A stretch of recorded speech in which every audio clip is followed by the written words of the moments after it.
정치권에서는 김영삼 전 대통령의 유훈인 통합과 화합을 받들겠다 이렇게 강조를 하고 있습니다. 하지만 조문 정국이 끝나자마자 야당 사안마다 또다시 대립각을 내세우고 있고 그리고 지금 내홍입니다. 네, 정부는 다음 달 5일 있을 2차 대규모 집회를 불허하는 방안을 검토하고 있습니다. 정치 현안들 전문가들과 이야기 나눠보겠습니다. 황태순 정치평론가, 민영삼 포커스컴퍼니 전략연구원장, 신지호 전 새누리당 의원 나오셨습니다. 안녕하세요. 안녕하세요. 안녕하세요. 신 의원님, 네. 민주노총 조합원들이 건설사를 상대로 노조원 채용을 강요했다. 네. 자, 채용 안 하면 공사도 중단하겠다. 네. 이건 갑질의 갑질이잖아요. 한마디로 슈퍼 갑질을 한 건데요. 예. 이 사람들은 입만 열면 이 땅에 1000만 노동자 이렇게 얘기를 합니다만 예. 그 1000만 노동자 중에 이른바 그 노조에 가입해 있는 그 조직률이 있지 않습니까? 예, 예. 이게 10%뿐이 안 됩니다. 근데 그 중에 반이 또 한국노총이고 예. 민노총 그 절반에 불과해요. 근데 이 민노총 그 소속 사업장들의 특성이 뭐냐면요. 우리가 대기업하고 중소기업 또 정규직하고 이 비정규직 예. 서로 그러니까 중소기업에서 시작해갖고 대기업으로 이동하거나 비정규직이 시작해갖고 정규직으로 이동하기 굉장히 힘들잖아요. 그렇죠. 그러니까 요새 헬조선 이런 얘기까지 나오는 거 아닙니까? 근데 이 민노총 사업장들은요 대기업 정규직들입니다. 그러니까 이 노동자들 내에서 가장 상층에 있는 사람들이에요. 예. 그런데 이런 사람들 때문에 이제 우리가 이른바 노동시장의 유연성도 떨어지고 또 이런 사람들은요 자기 자식들 고용 세습까지 요구하는 경우도 왕왕 있습니다. 아이고. 그러니까 이분들은요 사회적 약자가 아니에요. 예. 지금 그리고 청년 고용을 오히려 촉진시켜야 되는데 그걸 가로막고 있는 사람들인데 요번에 보니까 또 이렇게 갑질까지 했네요. 네. 노동자가 권력을 이용해서 다른 노동자들을 갈취하는 형태라고 할 수 있는 거잖아요. 그렇죠. 이거는 그러니까 노동자의 이름으로 있어서는 안 되는, 그러니까 어떻게 보면 이럴 때 쓰는 용어가 있거든요. 노동 귀족들입니다. 아하, 네. 민 원장님, 그런데 이제 오는 5일에 있을 2차 대규모 집회를 사실상 이제 정부가 불허하는 쪽으로 가는 것 같은데 이렇게 되면은 집회 자유를 침해하는 게 아니냐 이런 논란도 있을 것 같은데요. 평화적 시위가 보장되면은 충분히 당연히 그 집회를 보장해야 되겠죠. 예. 근데 그게 또 지난번처럼 결국에 불법 또 폭력이 수반될 게 뻔히 보이면은 행정 당국 차원에서도 예방 차원에서 충분히 불허할 수 있습니다. 법적으로 보장돼 있기 때문에. 그런데 지금 상황이 이 한상균 민주노총 위원장이 조계사에 은신해가지고 계속 조종하는 하면서 총 걸기하라, 총 봉기하라 이렇게 조정하는 형국이기 때문에 정부 당국에서 좀 조심스럽게 그 집회 사전 예방하는 방향으로 그렇게 간 방향으로 지금 잡고 있는 것 같아요. 지금 한상균 얘기가 나왔는데요. 2차 집회 이후에 거취를 정하겠다. 이건 뭡니까? 2차 집회 이후에 거취를 정하겠다. 그러니까 2차 집회를 갖다 허가하면은 그 이후에 생각해 보겠다. 이런 이야기인데. 아니, 구속영장 집행을 당연히 받아야 되는 거 아니에요? 대한민국 국민이면은? 이게 누구도 법 위에 군림할 수 없죠. 김현우 어제 법무장관도 보면은 대국민 담화를 통해서 이야기하면서 그렇게 보면은 이른바 종교단체 숨어서 공권력을 조롱하지 말고 나와서 그렇게 당당하다면은 법 집행받고 정상적 재판을 받아라. 그렇죠. 김현우 법무장관 말이 맞다고 봅니다. 아니 근데 왜 이렇게까지 계속해서 버티는 거예요? 아니 여태까지 버티면 버티는데 버텨져 왔거든요. 마침 보니까 이번에 통계가 재밌는 통계가 하나 나왔더라고요. 우리 자유형, 그러니까 이제 불법 시위를 해서 보면 이제 기소가 되었을 때 자유형이라는 게 뭐냐니까 쉽게 해서 우리 실형 중에서도 집행유예가 아니라 실제 감옥 가는 걸 자유형이라 합니다. 자유형이 0.2%밖에 안 돼요. 감옥을 안 간다는 얘기군요. 10,000명 하면은 그저 한 2명? 한 20명? 그러니까 보면은 사실 가장 큰 문제는 불법 이런 시위가 끊이지 않는 것 중에 가장 큰 이유가 사실은 솜방망이 처벌입니다. 솜방망이 처벌이고 검찰도 나름대로 열심히 기소를 하고 있습니다만 공소유지가 쉽지 않은 경우 있고 특히 보면은 먼저 단독이라든가 1심 차원에서도 많이 솜방망이 처벌 또 1심 법관분들 중에서 간혹 보면은 다는 아닙니다만은 간혹 보면 조금 보면은 좀 너무 리버럴한 분들이 계시거든요. 이런 분들이 너무 쉽게 편하게 그러니까 이른바 헌법상에 보장되어 있는 시위와 집회의 자유를 갖다 보장. 그건 누가 막습니까? 근데 그 대전제가 앞에 붙어 있어야 될 말이 하나 있어요. 뭐요? 불법이 아니어야 됩니다. 그렇죠. 폭력이 아니어야 됩니다. 아무리 보면 평화적 시위, 집회와 집회, 결사의 자유를 보장한다 손치더라도 그것이 보면은 불법, 폭력, 그래서 다대수의 다른 어떤 시민들의 자유까지도 침해하는 그런 시위와 그런 집회라면은 그건 처벌받아 마땅한 거죠. 근데 어제 말이에요. 김연웅 법무부 장관이 아주 근엄한 표정으로 대국민 담화를 발표하지 않았습니까? 예. 근데 저는 그걸 보면서요. 너무도 뻔한 얘기를요. 굉장히 진지한 표정으로 얘기하면요. 듣는 사람이 약간 짜증 나려고 그러거든요. 원래 있어야 되는 얘기인데. 아니, 이건 너무나 뻔한 얘기예요. 제가 2006년에 심지어 진보를 표방한 노무현 대통령께서요. 2006년에 집회 시위에 대한 4가지 원칙을 제시한 게 있어요. 그 중에 하나가 뭐냐면요. 네. 불법 폭력 시위를 주도한 자와는 일체 어떤 협상도 하지 않는다예요. 아하, 예. 그렇다면 이게 지금 한상준 씨가 그 경우에 딱 해당되는 거 아닙니까? 예. 네. 노무현 대통령조차도 벌써 9년 전에 그런 사람하고는 일체 협상할 수 없다. 그러니까 예. 무슨 화쟁위원회가 나서서 스님들 해봤자 이건 소용없는 거예요. 예. 국가의 법이 있는 한, 국법이 있는 한 그런 건 있을 수가 없는 일이에요. 근데 아하. 예, 이런 거를 이제 와서 그리고요 제가 18대 국회 때부터 뭐 복면금지법 대표 발의하고 저 예. 사람들 반드시 검거해서 추적해서 처벌해야 된다 했는데요. 예. 네. 검거율이요 한 5%도 안 돼요. 아니 이게 근데 복면가왕도 폐지해야 되냐고 뭐 그러던데요. 그건 전혀 이거는 폭력 행위를 하기 예. 위한 예비 행위로서 네. 폭력 행사의 예비 행위로서 이걸 쓰는 거죠. 예. 무슨 성매매 여성들이 모자 눌러 쓰고 마스크 쓰고 예. 승정권 네. 시위하는 거나요?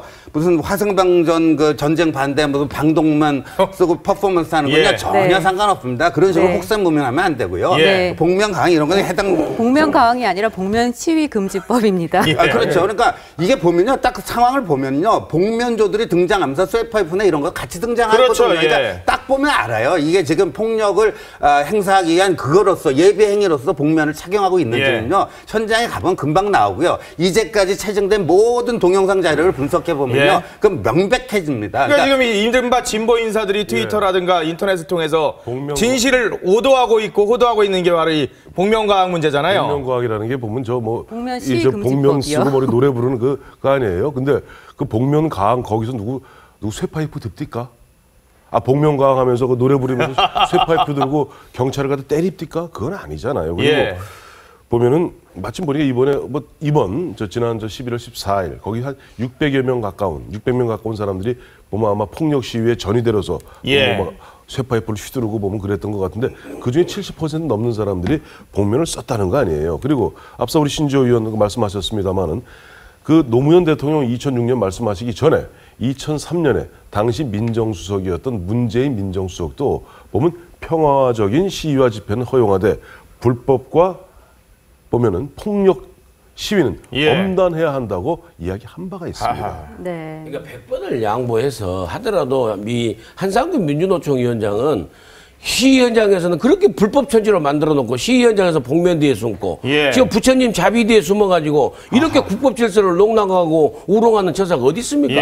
아니 구속전은요 지금 사법당국에도 항상 내가 물어보는 얘기가 도대체 가서 이 한상균 노총 위원장한테 영장을 집행하려고 하는 건지 안 하려고 하는 건지 아니 경찰청장이 누구 간에 매 시간만이라도 조교사에 가서 설득하고 가서 집행해야 될 거 아닙니까? 완전히 가서 기자들 불러다 기자회견하고 이런 무법천지가 어디 있어요, 도대체? 그런데 그럼에도 불구하고 어제 그저께 보면은 서울 서울 고법이죠. 고법에서 그 좋은 판례가 하나 나왔어요. 물론 대법원 확정 판결이 나와봐야 알겠습니다만은 지난 4월 18일 날 세월호 그 어떤 다 대규모 가두 시위 때 복면을 쓰고 보면 쇠파이프를 휘두르면서 경찰을 폭행했던 46세 강모 씨에 대해서 1심에서는 징역 2년에 집행유예 3년이 나왔습니다만 고법에서는 아니다. 이건 안 된다 그래갖고 실형 2년을 때리고 바로 법정 구속을 했습니다. 그래서 앞서 제가 솜방망이 처벌 때문에 이런 것들이 계속 보면은 근절되지 않는다는 말씀을 드리지 않았습니까? 물론 보면은 지금 현재 이제 우리 신 의원이 그때 2008년이든가에 발의하셨던 게 2008년 그건 뭐냐니까 사실은 이 마스크를 쓰고 하면은 체증이 어렵습니다. 나중에. 그렇죠. 제일 좋기로는 현장에서 체포하면 되는 거예요. 그러니까 아까 우리 민 의원 말씀하신 대로 경찰이 어느 순간부터인가 너무 주눅이 들어 있습니다. 너무 주눅이 들어서 단속하다가 혹시 나중에도 동티가 나면은 이 동티난 사람 괜히 그 지휘했던 경찰 간부라든가 밑에 그 의경들만 보면 어떻게 보면 불이익 받는 경우가 있다 보니까 몸을 사리니까 적극적으로 현장에서 체포를 안 해요. 아무리 복면을 쓰고 했다 하더라도 쇠파이프 휘두르는 물론 이상적인 얘기입니다만 바로 체포해서 그것을 갖다 어제 김현웅 법무장관이 얘기한 대로 그야말로 형량을 높여서 이른바 기소를 하고 공소를 유지하면 공소만 제대로 유지되면 어제 그제같이 실형을 갖다 받게 되면 예를 들어 내가 마스크 쓰고 휘둘렀다가 징역 2년 살게 된다면 누가 그거 하겠습니까? 민주주의 그 원조인 영국에서는요. 아까 경찰차 막 파괴하는 거 나오잖아요. 경찰차 공격하면 폭동죄로 다스려집니다. 굉장히 심하군요. 이 김영삼 전 대통령을 재평가하는 그런 분위기가 지금 굉장히 높습니다. 그래서 요즘 다시 또 지지도도 높아지고 있는데 이런 조문 정국에 있어서 가장 큰 수혜자는 김무성 대표가 아니냐 또 이런 얘기들이 나옵니다. 그 수혜자인지 아니든 뭐 이제 국민들이 판단하는 거, 여론이 판단하는 건데 어찌됐건 간에 김영삼 대통령의 재평가는 전 평소에도 이루어져야 된다고 생각을 했는데 워낙 IMF 때문에 이 경제 주권을 잃은 대통령으로 망하게 한 대통령이 돼 있어가지고 워낙 낮게 평가돼 있다가 사실 그것 때문에 김영삼 대통령의 생전에 그 소원이었던 이 기념관, 김영삼 도서관도 준공이 잘 안 돼서 돈이 부족해가지고 누가 인기가 없은 전직 대통령이라 돈을 누가 기부를 안 하는 거예요. 그렇죠. 그래서 지금 사실은 완공도 못 되고 그냥 못 보고 돌아가셨는데 어찌됐건 간에 김영삼 대통령 같은 경우에는 민주주의에 대한 공연은 DJ 대통령과 함께 했지만은 대통령이 되고 나서 이 하나회를 척결함으로써 그다음에 역사 바로 세우기위해서 쿠데타를 처벌함으로써 결국 우리 후손들을 포함해서 우리가 앞으로 이 군부 엘리트들이 다시는 전선에서 총뿌리를 광화문 청와대로 돌리지 않고 안보에 철두철미하고 우리가 그 안전한 토대 위에서 과학기술 발전하고 나라를 발전시킬 수 있는 그 정말 중요한 토대를 마련해 준 거예요. 그게 바로 군정 정식입니다. 저는 금융실명제와 함께 이 경우는 정말 재평가 받아야 되는데 서거하신 대로 재평가 받는 과정에서 결국에 이제 정치적 아들을 자임한 사실 비서 출신이에요. 김무성 대표. 그래서 상주 노릇을 톡톡히 해서 김현철 실질 아들과 정치적 아들 김무성 대표와 그다음에 또 정치적 아들을 자임하시는 서청원 최고 세 분 다 덕을 보신 것 같아요. 또 손학규 전 대표는 왜 뺍니까? 그러네요. 손학규 전 대표도 손학규 전 계속해서 그렇죠. 상중에. 앞서 이제 김무성, 이제 서청원 같은 분들이 예전에 YS 대통령 되기 전과 되기 후로 나눠야 되거든요. 되기 전에 민주화 운동을 함께했던 분들이라면은 손학규 전 대표 같은 경우는 93년 4월에 있었던 광명 보궐선거에 청와대 교수를 발탁했어요. 발탁해갖고 사실 보면 대변인도 시켜주고 장관도 시켜주고 그야말로 승승장구하지 않았습니까? 손학규 전 대표가 오늘날 국민들로부터 신망을 받을 수 있는 그 토대를 마련해 준 분은 Y했습니다. 그러니까 손학규 전 대표 같은 경우 이번에 닷새 동안 사실은 보면 사실상 상주를 자임하고 닷새 동안 계시지 않았어요. 근데 손학규 전 대표의 이번에 행보를 보면서 굉장히 의미심장하다고 보는 게 지금 새정치민주연합을 지지하는 지지층들이 가장 바라는 게 뭐겠습니까? 내년 총선에 예를 들면 신지호 의원이 당선하고 민영삼 의원이 당선하는 게 아니거든요. 2017년 대선을 갖다가 통해서 정권을 10년 만에 되찾아오는 게 중요합니다. 그렇다면 외연을 확장해야 되는데 중도층으로 그 외연 확장 가능성을 사실 손학규 전 대표가 이번에 보여준 거예요. 그래서 마침 이번에 손학규 전 대표가 계시는 동안에 손학규 전 대표계로 분류되는 야당 의원들도 대거 보면은 빈소를 찾고 했거든요. 그러니까 손학규 전 대표는 저는 이번에 김무성 대표도 대표지만 손학규 전 대표가 최대 수혜자가 아닌가. 물론 김현철 씨 빼고. 김현철 씨는 나온대요? 출마한대요?